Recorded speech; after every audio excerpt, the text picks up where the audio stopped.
I'm asking you people. Ninawaulizeni yenye watu. Fokando, keep off about. Focus on me. Munilenge kidogo. I'm asking you. Ninakuuliza. Are you ready to meet your maker? Je, uko tayari kukutana na Muumba? Let us not put hands up. Let's not joke around on this. Hebu tusiinue mikono, tusifanye mizaa kwa hii. Are you ready to meet your maker? He's saying there is a day the church is going to meet their maker face to face. Je, uko tayari kukutana na Muumba wako? Anasema kunayo siku ambayo kanisa itakutana na Muumba wake uso kwa uso, ana kwa ana.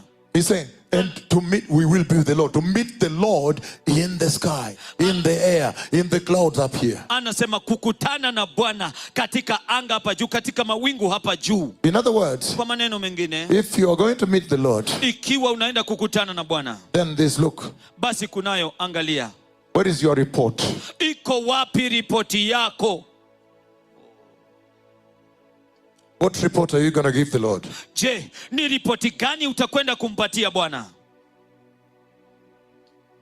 Jokes aside. Mizaha kando. Do you have a report? Je, uko na ripoti? And what report will you give them? Na ni ripoti gani ambayo utapeana? He's saying prepare to meet your maker. Anasema jiandae kukutana na muumbaji wako. That a day is coming when you'll meet him face to face. Ya kwamba siku inakuja wakati ambapo utakutana naye ana kwa ana.